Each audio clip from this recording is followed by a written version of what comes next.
Good afternoon, everyone. I'm so excited to welcome you all to the day 2 of the Black Beauty Breakdown.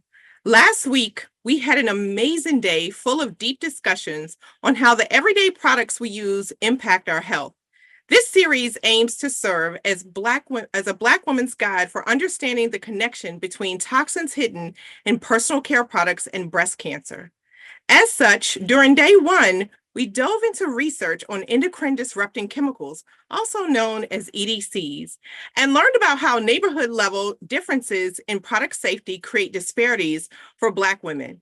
I was moved by the brilliant insights from our presenters, including the founder of BCI, Dr. 𝘠𝗍𝗍𝗍𝗍𝗍, Dr. Tamara James Todd, a trailblazer in beauty justice research that's laid the foundation for research today, like the young researchers we heard from, Dr. 𝘕𝗿𝗍𝗍𝗍𝗍𝗍, Dr. 𝘕𝗎𝗓𝗄𝗏, and Dr. Alicia Franklin, who were making significant strides in science while elevating the impacts and the needs of women of color.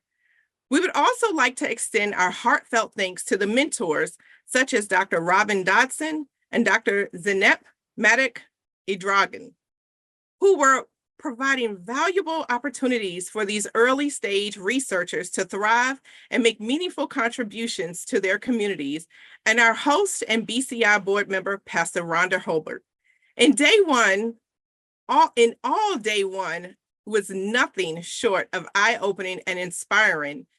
It really affirmed the power of Black women taking charge of our health and advocating for change. You know, I walked away understanding how much these chemicals show up in the products we use every day, often without us knowing, and how research needs to be inclusive to truly reflect the experiences of Black women.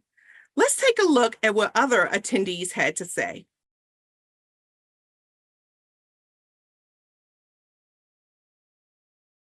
So here we have several points of feedback from some of our attendees that really just shared what they thought about day 1. One person said, chemicals in our hair products can be worse than cleaning products. It doesn't even matter if it's marketed for children. Someone else said fragrances are loaded with EDCs. And another person said, I learned that it's possible that EDCs impact maternal and child health, specifically at preterm and low birth weights. So there was a lot of lessons that we learned in day 1. Now let me share a little bit about myself. If you joined us for day 1, you may have already heard a bit about my story. For those who don't know me, my name is 𝗍𝗍𝗍𝗍𝗍, and I'm a 2-time overcomer of triple-negative breast cancer, as I like to call it. My personal journey with breast cancer began when I was diagnosed at a young age. And at that time, I was shocked, confused, and honestly, I was scared. But more than anything, I felt alone. And that's when I knew I had to be the change, not just for me, but for every Black woman that's walking this journey. That's when I founded the My Breast Years Ahead Sisterhood. It's a space for us to connect, share, and uplift each other. I also co-founded My Style Matters because I wanted to educate and support under-resourced families that were facing cancer. Now today, I advocate for safer beauty standards and breast cancer prevention because in the words of our founder, Dr. 𝘠𝗍𝗍𝗍𝗍𝗍𝗍, we deserve, period. We deserve to be protected from harmful chemicals in the products that we use every day. And that's why today's conversation on advocacy is so important. If we want to change the narrative for Black women, we must advocate for policies that protect our health and demand transparency. Today, we're building on the momentum and focusing on something just as critical, advocacy. It's one thing to raise awareness, but if we really want to protect ourselves and change the game, we need to tackle the systems that shape our environment. And that's where advocacy come into play.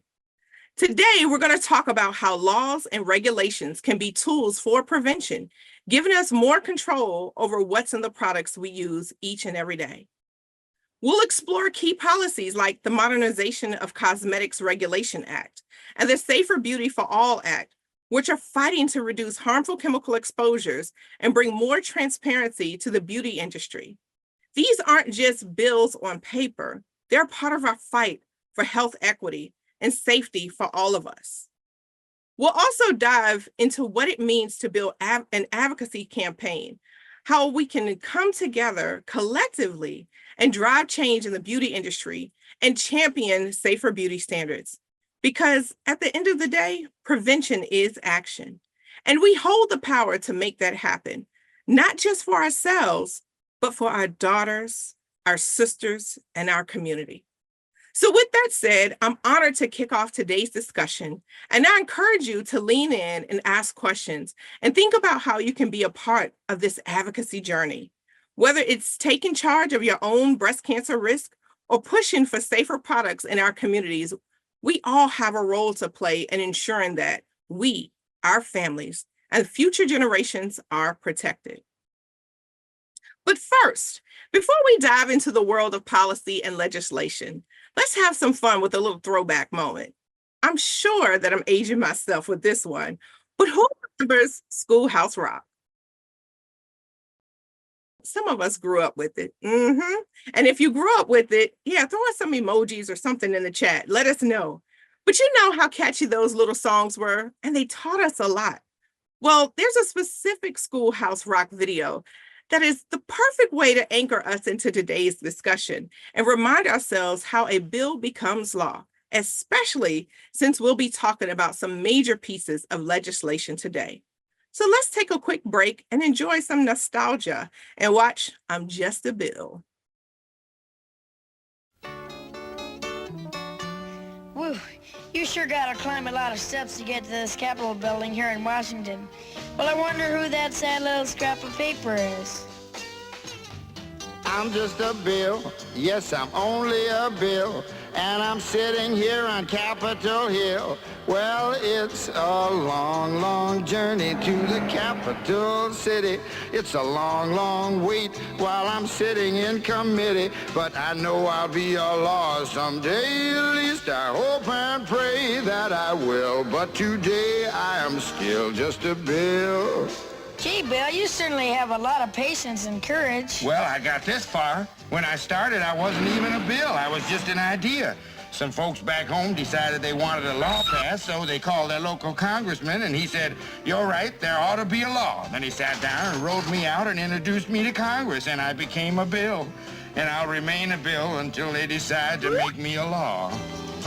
I'm just a bill, yes, I'm only a bill, and I got as far as Capitol Hill.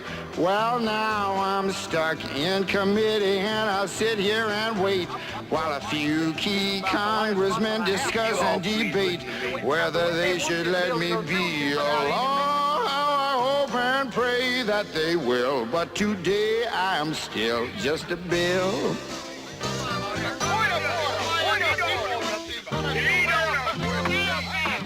Listen to those congressmen arguing. Is all that discussion and debate about you? Yeah, I'm one of the lucky ones. Most bills never even get this far. I hope they decide to report on me favorably, otherwise I may die. Die? Yeah, die in committee. Oh, but it looks like I'm going to live. Now I go to the House of Representatives and they vote on me. If they vote yes, what happens? Then I go to the Senate and the whole thing starts all over again. Oh, no. Oh, yes. I'm just a bill. Yes, I'm only a bill. And if they vote for me on Capitol Hill, well, then I'm off to the White House where I'll wait in a line with a lot of other bills for the president to sign. And if he signs me, then I'll be a law. How I hope and pray that he will. But today I am still just a bill. You mean even if the whole Congress says you should be a law, the president can still say no? Yes, that's called a veto. If the president vetoes me, I have to go back to Congress and they vote on me again, and by that time you're so old. By that time, it's very unlikely that you become a law. It's not easy to become a law, is it? No, but how I hope and pray that I will. But today I am still just a bill. He signed your bill. Now you're a law. Oh, yes.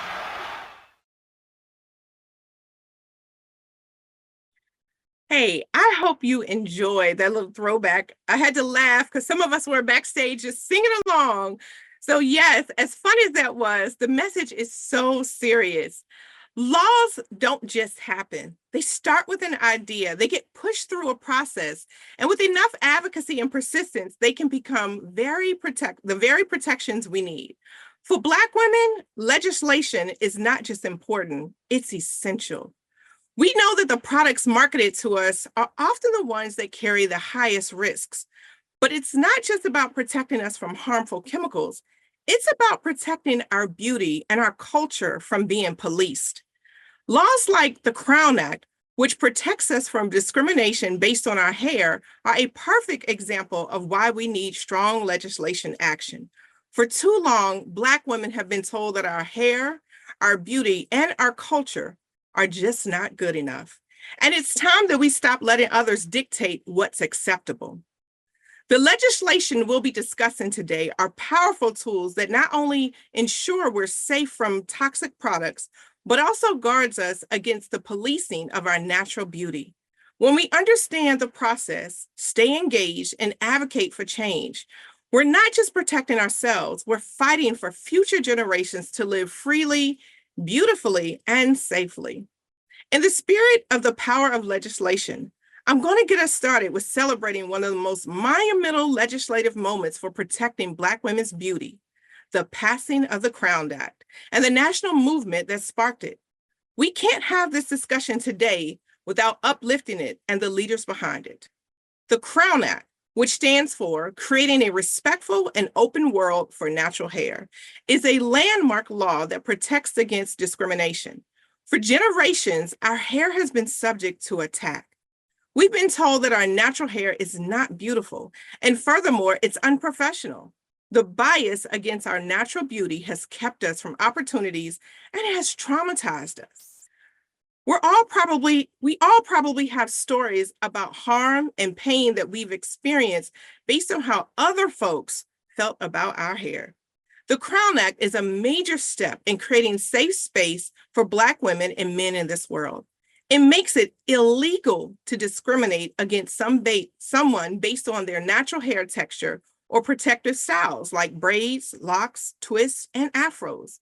This win has felt like a liberatory moment for all of us. Check out this video from one of our favorite internet aunties that echo what the Crown Act means for us and the culture. Well, hello there. I am 𝗏𝗏𝘀 Brown. I am an actress. I'm an author. I'm a vegan foodie, and I'm a lover of all things.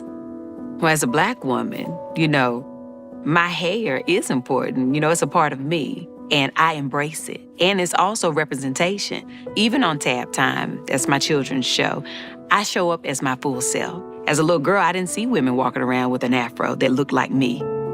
Dove's research has found that 1 in 2 Black girls experience hair discrimination as early as age 5.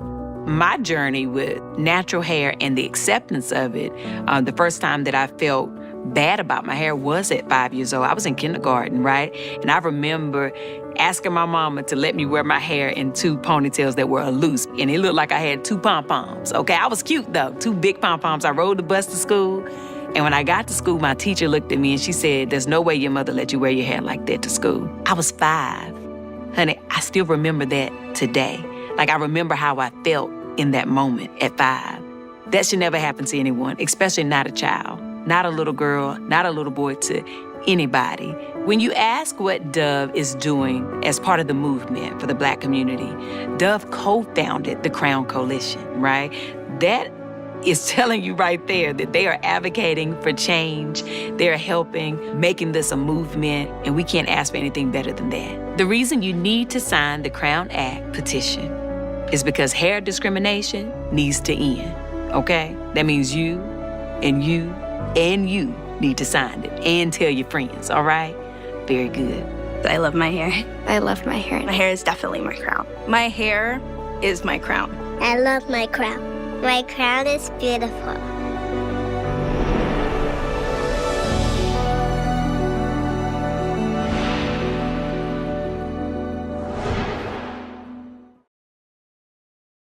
I just love Auntie Tab. She did an amazing job of sharing about its impact.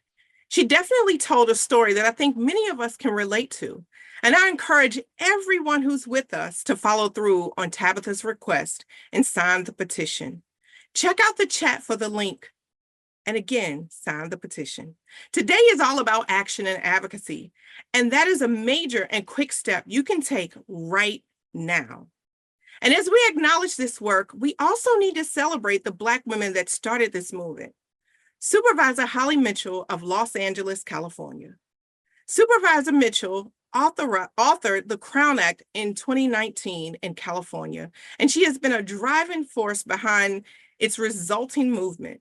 Her leadership has not only changed laws, but it has changed lives. Her commitment to protecting Black beauty and advocating for policies that uplift our communities is exactly why we're here today. In 2020, she was named one of Oprah's 2020 visionaries for her groundbreaking work in making California the first state to ban discrimination based on natural hair schools and workplaces.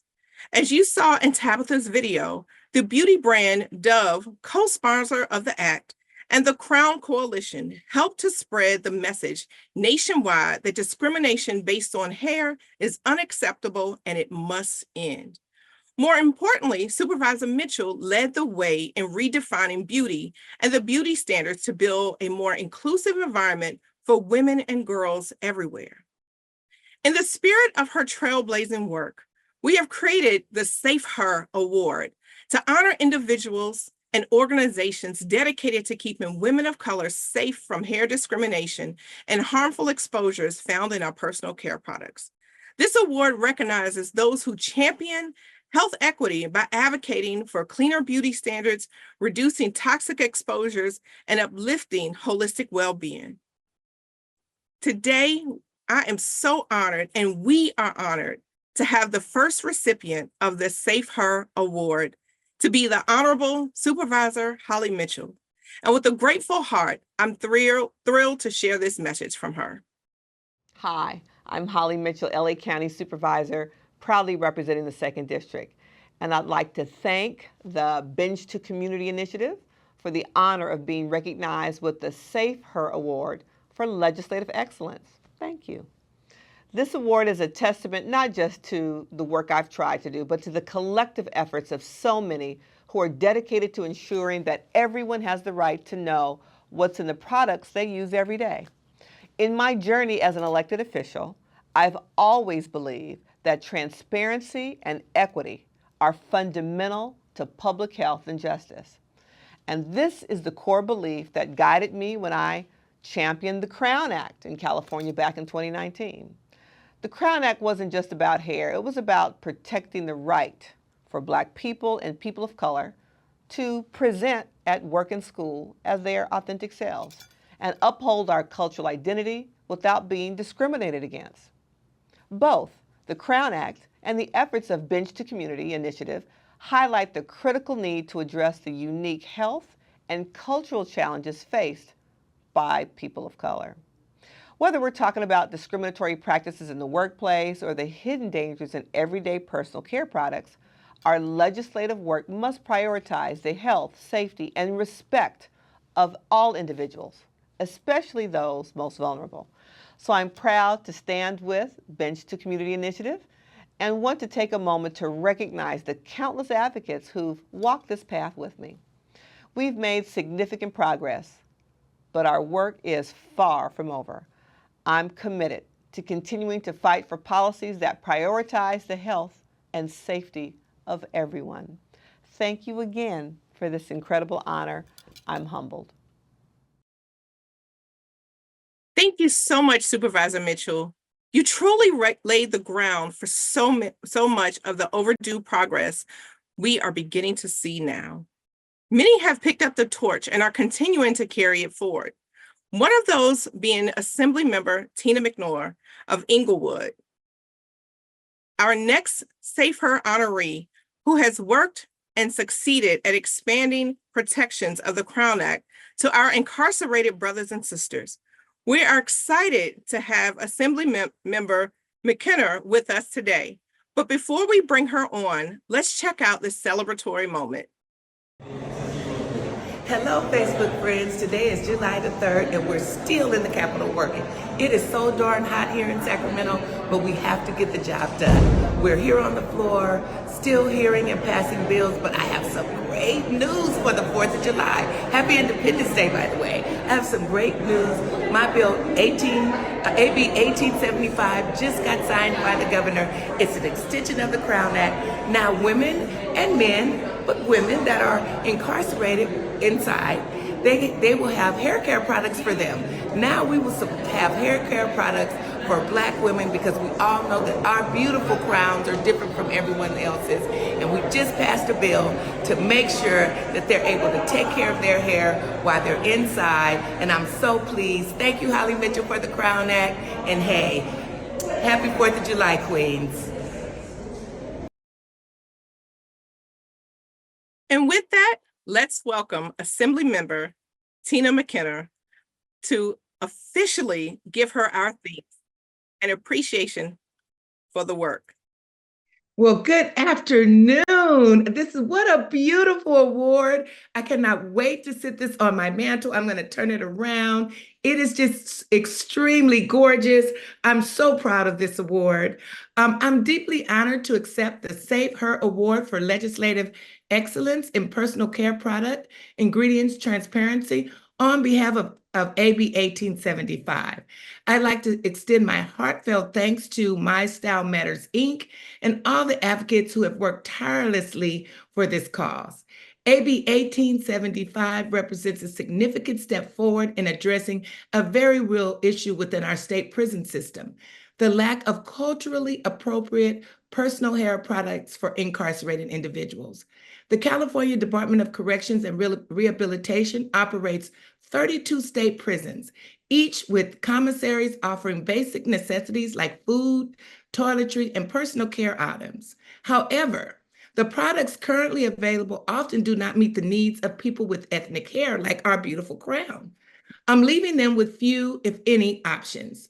This creates unnecessary hardship and health risk, as individuals are forced to create makeshift alternatives or barter for products that are in short supply. AB 1875 will change all of that. By 2028, this bill will ensure that the commissaries provide culturally appropriate hair care products, including sulfite-free shampoos and conditioners, at prices comparable to the products already offered. This legislation is about more than just product availability. It's about ensuring that every individual in our prison system, regardless of their background, has access to safe, affordable products that meet their unique needs. This award is a testament, so important, of transparency in the products we use and the need to ensure that everyone, no matter where they are, has the access to personal care products that reflect their identity and support their well-being. Well, I would like to thank My Style Matters, Inc. for shining a light on this critical issue surrounding personal care product ingredient transparency for this incredible honor. This award strengthens our commitment to creating a system that respects dignity and personal needs of all individuals, especially those who are often overlooked. Thank you again for this tremendous recognition, and I look forward to continuing our shared work toward equity and transparency for all. And today, Queens, I'd just like to thank you and thank our sister Holly Mitchell for our beautiful Crown Act. Thank you. Thank you so much, Assemblymember Tina McKenna. Now that we've honored our SAFER Award recipients for their incredible work in advancing our safer Black beauty, what we want to do now is we want to move to our next segment and learn so much more about the Crown Act, about all of these other laws that we're putting into place.